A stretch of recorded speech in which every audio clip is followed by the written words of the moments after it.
Voici la voix d'un peuple éveillé par Isaac Elvis Kandoya guidé. L'analyste des sons, de la rime et du cœur, qui dévoile la vérité sans peur ni rancœur. Tolobanus, parole sans filtre, pour une jeunesse lucide qui refuse de fuir contre les faux discours, contre les déguisements. C'est la vérité brute, portée fièrement. Puis Tolobanus, la voix qui réveille. Tout pour les jeunes, pour les vrais, pour ceux qui veillent. D'un bien culture en force, l'avenir s'émerveille. Pour promouvoir l'art, là où le cœur s'égrène. Mélomane, que la musique résonne. Chaque mot est un feu, que la conscience entonne. Debout jeunesse, que ton esprit frissonne. Le Congo avance et notre voix résonne. Tolobanus, parole sans filtre. Tolobanus, parole sans filtre. Tolobanus, parole sans filtre. Tolobanus, parole sans filtre. Tolobanus, parole sans filtre. Bienvenue sur Tolobanus. Bonjour, bonsoir. Et je dépend dans la Héros Boulandarabi sur Tolobanus. En tout cas, vraiment, grand merci à tout du début à la fin. Et puis, votre force nous motive. Et puis ça rabisse toujours encouragement. Et à continuer, à servir bien, qu'on peut savoir des informations, qu'on divertir bien et surtout qu'on soit là analyse sans complexe l'un de cela si souvent. Maintenant, aujourd'hui, vraiment, dans le cadre de analyse sans complexe, parole sans filtre, on vous parle aujourd'hui concernant la production de l'artiste Koffi Olomide na ING Arena. Mais tout un commencement, donc tout un début, toujours. Aujourd'hui, on va essayer un peu d'en parler. Maintenant, ils ont voyage moko brisque, ils ont voyage moko batubeli ba satanda quitté. Tout le monde va quitter que nos Koffi a voyager parce que Koffi a rappelé na détracteur naie. Nenga Koffi a chaka ING Arena. À ce que batak nenga à tout moment Koffi a déploré que non ba menaça Arena naie jusqu'à preuve du contraire. Koffi a bétaté na Arena naie. Aujourd'hui encore Koffi le militant wa chaka hippodrome de Vincennes ngongi betaka et comment ba problème jusqu'à présent on n'a pas une raison valable. Tantôt ils a que non ba bibana ba producteur, tantôt ils a maintenant que nanana nengi zalera toujours lui-même aussi elle va toujours que non ba tela que toujours ka bakal. Mais aujourd'hui, Koffi a fait un voyage là brisque au Congolais Morote Belgique. Bon, n'engi ba otaki kwanile boye pour na bango bazaki na posa ba mona Koffi avant de na kin. Azo se produit na place Morote pour toujours continuer sujet moko d'actualité ba insulte ba moquerie kaka n'engi izalaka. Mais tout le monde est surpris de voir Koffi Olomide na Paris na groupe na donc donc moni surprise Koffi na aéroport international de Ndili na Kinshasa et subitement bakiti sous Paris et puis par là et bandi ba critique à des balles bandi ko ba non Koffi pe na tourner amemi bato ba fingela kae fali poupa précisément bato ba se lamenter bato ba s'inquiéter ils ont toujours peka ka batuya il a fallu le reste des artistes et musiciens. Tout le monde batu na bango ba été kolobaka no Koffi amimi bato ba finga rafali ou bien amimi bato ba finga raba ba artiste musicien té. Maintenant dans cette analyse nanga elilo na sala on a deux volets. Volet moko na par rapport à que non c'est la production na passe décisive il a fait régola. Le deuxième volet na koloba il a par rapport à insulte wana par rapport à bato c'est bato déplorer que Koffi a mis batou au ba fingela ke batou na poto. Toujours d'abord on a optique ya ningi bazo takine ke Koffi a mis batou ba fingela pe batou na poto. D'une part batouana bakoki kozala na raison et d'autre part bazali na bango na raison té. Donc d'abord na paro bango baza na raison té. Et puis tout na parole bako kozala na moi raison et puis tout na deuxième volet il y a passe décisive il y a fait rigolo ou apesi Koffi Olomide pour na ba producteur wana baza ba one way effet one way prod bato ba produisa fege na festival et puis bato pe et bato ba bazara na ben on ni na ba partenariat na fait rigolo na mambo Italie festival et surtout bato ba produisa qui na Adidas Arena, Genève Arena et surtout ING Arena. Donc batune wana baza bato baza na nzoto ya Koffi Olomide. Maintenant que d'abord du côté bango bazan la raison té. Pourquoi ba communicateur, pourquoi ba pro artiste mususu ba déplorer voyage wanate kaka Alexis Weti kaka ba gel show kaka bato wolobela fali nde bo déplorer que non il fallait pas Kofi Olomide a même ba longue jambe parce que dans liste on a bato bena ba rappel attaque ya Kofi dans la longue jambe dans Landry Olomide dans Bobette Imboyo baza 3 personnes oyo kaka bango 3 na Landry japonais mais Landry japonais moi je trouve que non azara beaucoup plus négligé azara beaucoup plus négligé chez Kofi Olomide parce que nous on a ba opportunité mike no bango bazozoa et pas Kofi Landry azora ngoti azara mi benga non DSP soda soki one bouton nenga mi benga si souvent mais ba opportunité ba Landry japonais Landry Olomide longue jambe na que je salue bisika azamina Bobette Imboyo eza o Landry japonais ajouté mais bato na ba na défense baza 4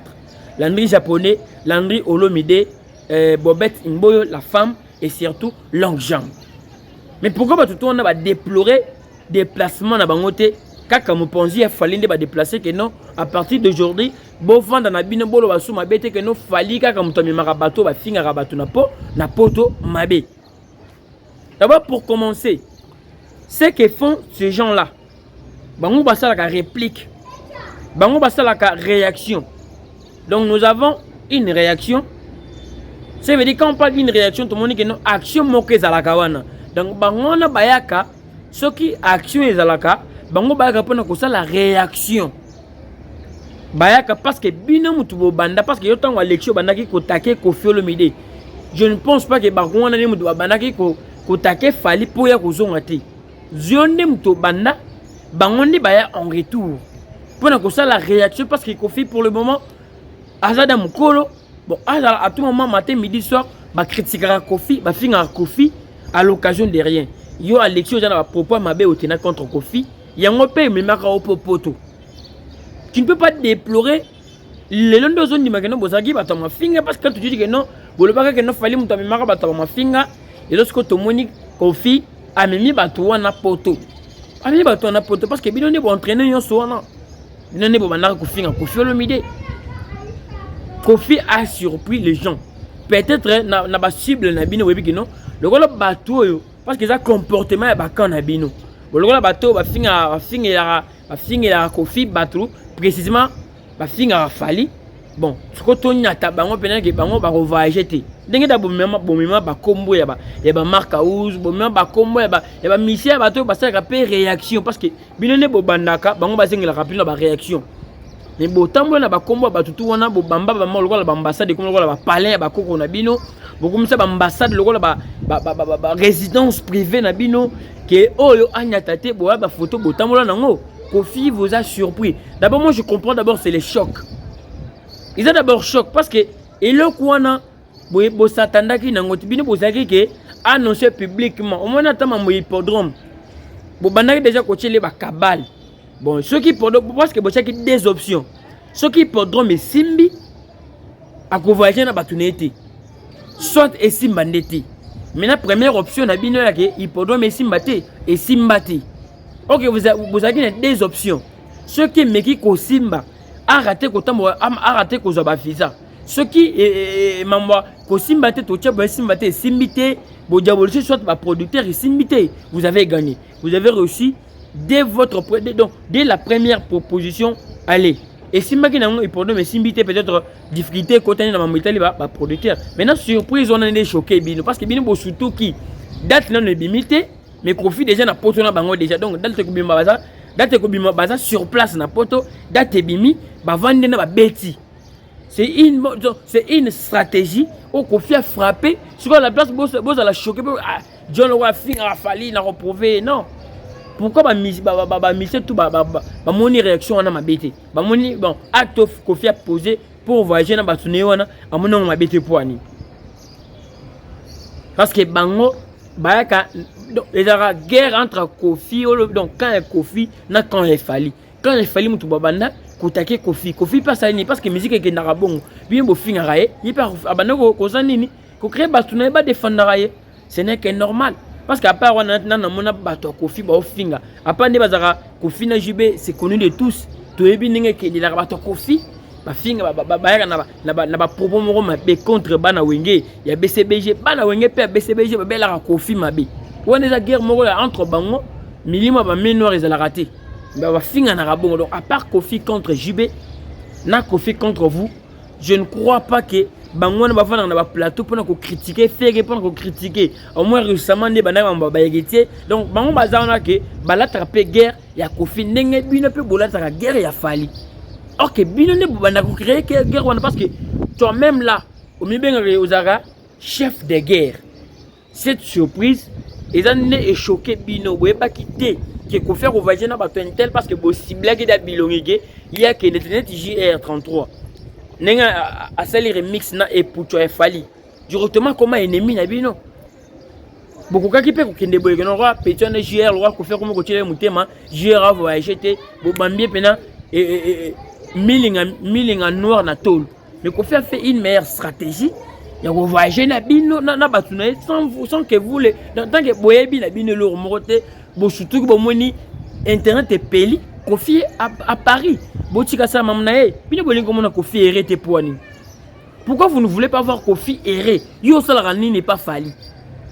Quand tu es venu déplorer les voyages wana ke longue jambe ko voyager te longue jambe fin na monika à part ko ça la contre-attaque parce que d'abord ba insulte au mima contre Kofi longue jambe na sala ngoto jamais na ba langage na ba propos tenus contre Fally. Il n'a jamais fait ça. Ça veut dire yo vous êtes dans le faux, hein? Vous avez des propos là un peu malsains. Oui, comment vous canaliser ba réflexion na binoti. C'est contrairement avec certaines personnes. C'est contrairement avec Bato Kofi Amemi wana. Wana angle que vous n'avez pas raison. Bon supporter, bon dire, bon mélange parce que bino ne mutu bandaka yango. Donc ça a commencé avec vous. C'est ça ce qui a permis à que bino bon mériter ba passeport, bon mériter ba visa. Ça veut dire supporter et souffrir. Ça c'est normal. Dans l'angle vous n'avez pas de raison. Botika Kofi ça la mamnaye. Aza la paix erré. Mukolonza baroza Kofi a aucun sans problème. Donc à continuer comme ça la carrière nae parce que bino bo sala effort et que un homme heureux dans la musique ça la gaga Fally. Mais aussi des personnes là, baza pe na poso mona pe Kofi un homme heureux parce que il est une richesse pour nous Kofi Olomide. Vous comprenez? Alors que la bibliothèque de musique à Congo, on peut tout lire sur Kofi Olomide. Raison pour laquelle il y a des personnes où bazo ça l'effort, ba mona Kofi aussi erré. De mon moni a beti matina a kati papa bazu ba visa ba surtout ki ba salini ba voyager. Maintenant angle que nous besoin na moins ndambo ya ba raison, ce n'est pas aussi bien parce que tout le monde a propos tenir ba Landry Olomide na ba bête quand ba ça ba mission na bango contre Nana Ketchup qui n'est pas musicalement azana monde de musique bien sûr la dame yende peut-être alinga ko kota na monde mais voir des propos tenir à mabe na munoke Nana Ketchup ngana na tinga na monati au publication mabe Nana Ketchup contre soki nani kingani nanu na mona na ngati. Donc na angle wana vous avez raison mais bino ne boti mabe wana mabe botara mabe ngulo botaka mwana ne ngulu libata botaka mwana ne libata. Donc ce qui Kofi a fait ils a ba produit na mamna bino pe kaka. Donc d'après moi na pesi bino moi 4% de raison parce que bango ba propos na c'est pas bien. Mais mission na biso à chaque moment bo encouragera toujours qu'à les mal hein bato parce que il pouvait aussi te défendre en faisant des analyses sans insulter mais tout le monde ba émission bato wana ba ke nana mabe nana ndumba bona boye bon de vrai bon rien na se sentara lésé na ba propos à bongo. On peut défendre Kofi, ça dépend de notre façon de recevoir éducation. Donc on a connu maintenant que ma pèse zoba pose zoba moro bozo sakana papa nanga tite na ko laksa zoba na kaza zoba na intelligence nanga. C'est pratiquement impossible bata ba fingi maman nanga biloko moro ya mabi ya nzoto papa nanga biloko moro ya nzoto. Donc ma manière de répliquer na finga pe le roi été London ekiti awa na province ya Kinshasa. Ona kolata na yo oza mobimba. Na maison Top Shop London chez Julie Kongolo la chicta. Asopeli bino bilamba ya qualité supérieure na ndenge ya 2 fois te na prix ya mukie. Mukiele kete penza. Awa soki okoti okozwa biloko nyonso ya basi pe mibali na bana kobanda na 1 an ti na ndenge ya 2 fois te.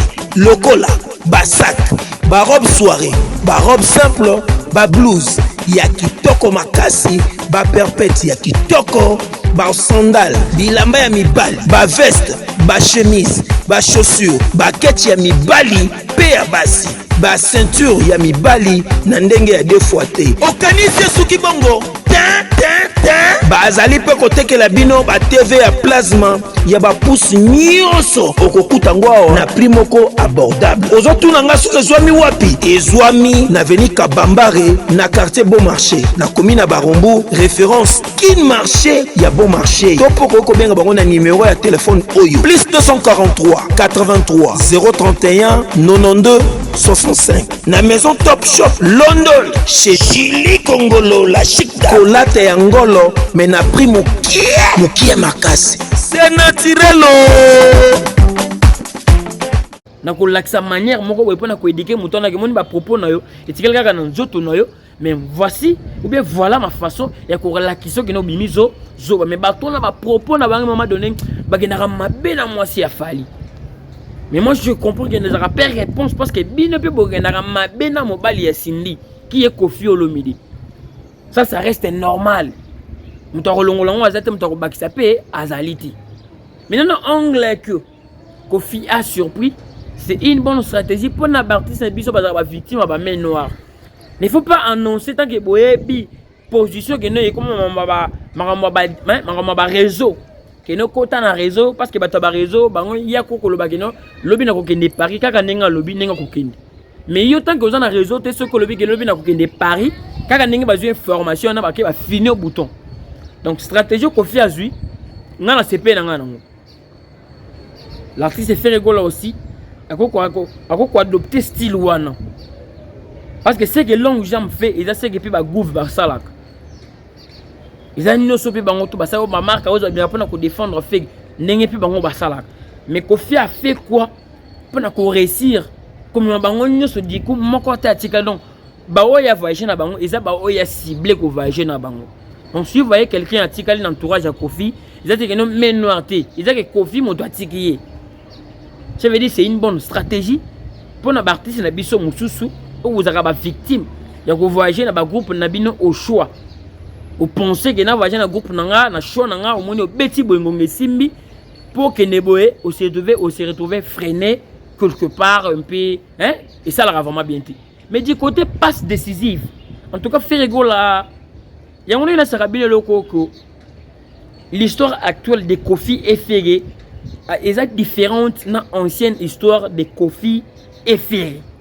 Ancienne histoire de Koffi et Ferré qui boss na travailleur naïe.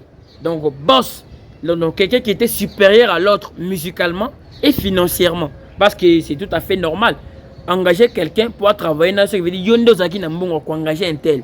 Musicalement Ferré nous avait parlé que no akena ki peut ko sa connaissance en chant. Ya rumba. Pour tenir quand ningi za la wana zaki témoignage ya Ferré to sombate. Né monaka tant pe ba bebanaka en tant que travailleur na patron naïe. Bayokana raté na pesaka bino da ba exemplaire normal ko fait le minute ngongé beta boye aja nenga mi maka Ferré pe aboyaka parce que ko fait longolaka ba mabanga Ferré pe monaka no longoli ba mabanga pe na ko na clip te e bandi wana longoli ba mabanga na ngatu na lilongo da ba mbongo ngape na na clip te e indika nde monaka e komaka mami mais avant ça mami ndenge komakana babanaka toujours kakoyo koyoka na ce qui veut dire ce qui nous a surpris ce qui nous a trouvé et comment ça peut se disparaître parce que oh sangista qui biso des agi fort ce qui nous unit est plus fort et là que sangista biso des années peut-être l'amour maintenant na katikati amour na parcours ya bolingo intervalle moko bolika mo e komeli biso surtout dans ba nerf solide to ko so na bien sûr mais faut to mi to zonga to ko tan conscience que ati ceux qui ont na bolingo te to ngato ko tan on se pardonne c'est par là intervient le pardon. Maintenant pour le moment la relation de Koffi et Ferré là les deux professionnels les deux patrons les deux grands chefs il y a entreprise na bango donc l'un a beaucoup plus besoin de l'autre et surtout en matière d'actualité ndenge babanda ko vuko bazaki na posa Koffi au moment où bazaki na grandement na posa Ferré teni bato bakomi pe grandement na posa Ferré grandement koleka kozala na beaucoup plus envie d'avoir Kofi. Donc je veux dire, bah, côté sollicitation, si vous avez bénéficiaire de la sollicitation, il y a ébélé. Mais tant on fait à Talibo, il a trouvé que nous viens en plein. Donc, viens à un moment où il y a stress. Kofi Olomide. Faire à Talabité. Dans un événement, on a dit que c'est 2 jours, il y a un quoi d'accord, manteau, ma podium, to palola. Palola, viens se retrouver et déstresser sa vie. Donc, écoute, tu viens à stress musical. Faire habiter via la place où on a le bon à l'itama, le bon à l'itama, tomate podium, to palola, palola, via se retrouver. Via Emma, ayoka bien. Emma Sylvie, na fait rigolo na podium. On est bêta, faire à pèse, rapper, finir la force. Mais longtemps, est bêti, et fait one way prod, basé sur producteur, il a fait rigolo. Bah, Monique et nos vieux, à ce moment difficile. C'est un moment très compliqué Kofi Olomide. Ils ont contacté Fer et Fer, non, ça ne dérange pas. Ceux qui veulent collaborer dans la vie, ils collaborer dans la vie. Ça montre que nos Fer n'a pas besoin de polémique bidon. Faire comme on a posé la polémique, il y a micro, donc polémique avec hauteur, polémique avec maturité. Si c'est qu'a fait Ferrigola à lancer une passe décisive. Il y a un moment où il y a simité. Bon, là, on va continuer à coacher, croque en jambe, vient aider. Il y a qu'un producteur qui va produire. C'est ça l'avantage d'avoir un fils. Mais un fils là, ça la faire aussi, c'est un fils de Kofi. Mais la reconnaissance, déjà, il a gagné une place dans le thème. Ce qu'il fallait pouvait faire des Kofi, faire comme ça. Mais surtout, ça la durée, timing.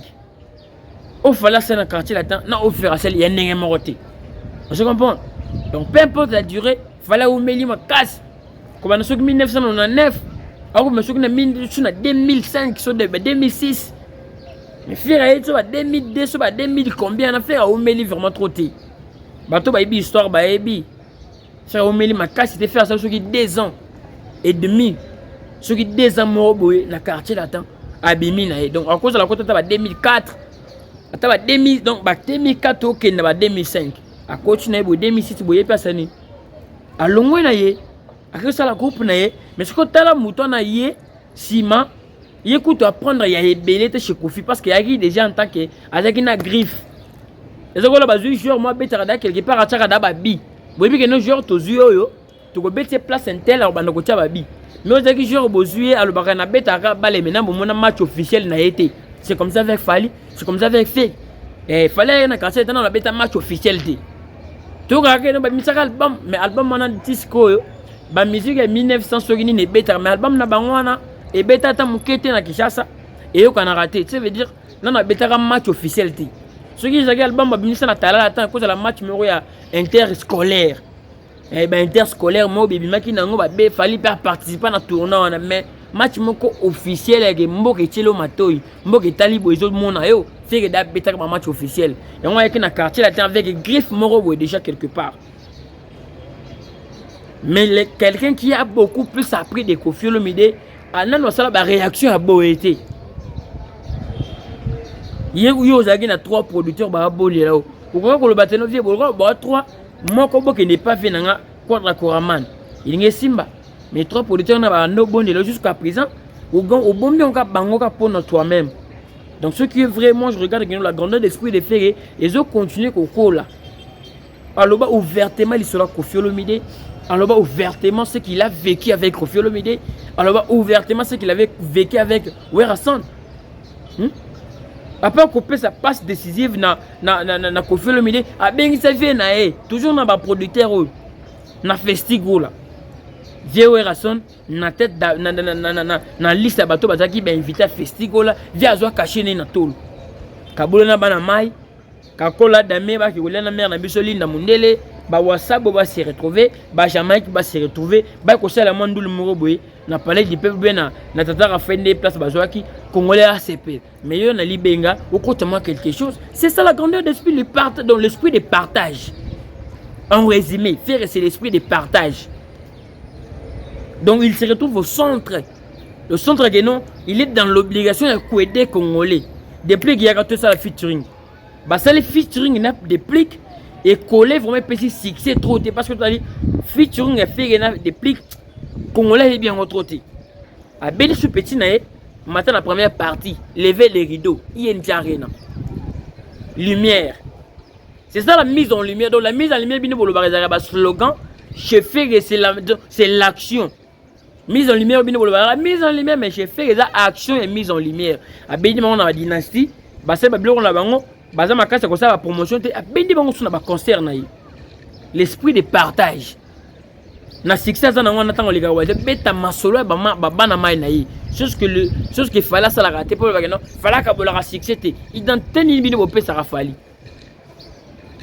Fallait que la succès aux autres pe identité ni. OK, yé pe ba kabolela yé pe succès. Tala ka kofi ninga pela kofi ki kofi. Andima ko lata bilama ndenge moko na fali à l'époque. Fallait travailler kofi patron. Et ba lata bilama ndenge moko ba tourner clip. C'était aussi un langage, c'était la mise en lumière. Ils ont mis en lumière à un niveau très élevé. Il y a boss morobo, il y a groupe. Oh bah boss wa kalabando ça la bilo ko wana. Eh petit ngana ke fou là. Mais ko fait ndima pona ko fou la fali. Balata bilama ndenge mako atindika we ba effervescent. Mais tout on a abo ko pesa lumière wana. Ti pas ambassi moi na moko. Fallait ça comme si ambassi n'existait pas. Alors maintenant petit fallait coller. Est-ce que petit fallait peut-être défendre ko les ambassi? Petit fallait qu'on défendre fallait que les gambassi. Et ça sonne parce que aux limano olinga ozalaka yo. Non. Voilà ça qui mouté mama bé maintenant ce que total maintenant que nous faire avec son esprit de partage azo kabola. Tous les ndam. Tous les ndam. Avec ko beta sorene lipanda baba mi ba photo ba sopi en. Donc namonga na za ngoto kabola muke. Mais contrairement avec Fali, ils ont bongoté.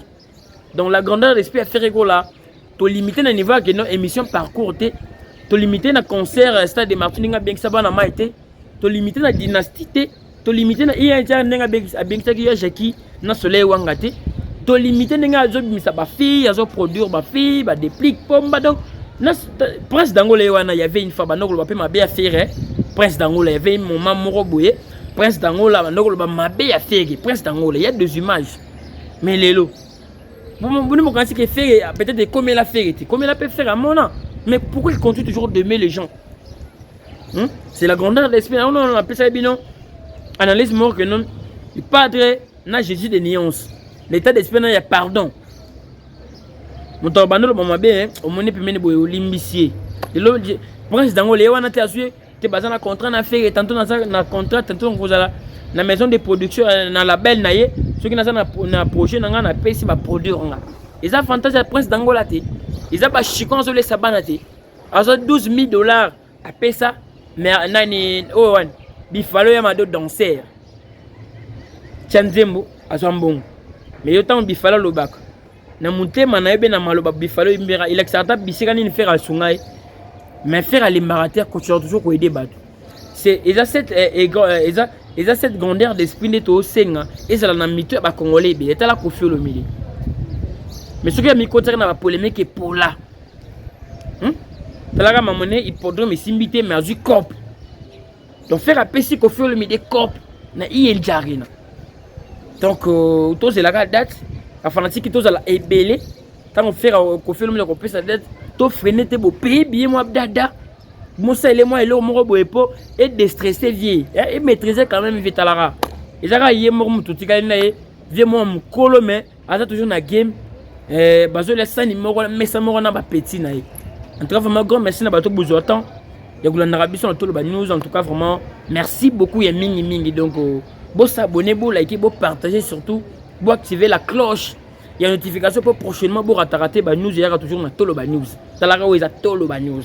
En tout cas, grand merci na Olga Tobe et moi na Londres tongo vraiment merci na yo ngona mingi bisika pe ozami na kati à Londres donc depuis quelque part na London ba mbote no pe ngona bisika pe ozami Frisette Disanga papa na Prince Disanga donc il y a famille Disanga mobima en entièreté vraiment mbote na bino ngona bisika pe ozami donc Jack Beni Marcel les consolateurs. En tout cas, depuis Texas, bamote na opé ngona bisika pe uzami.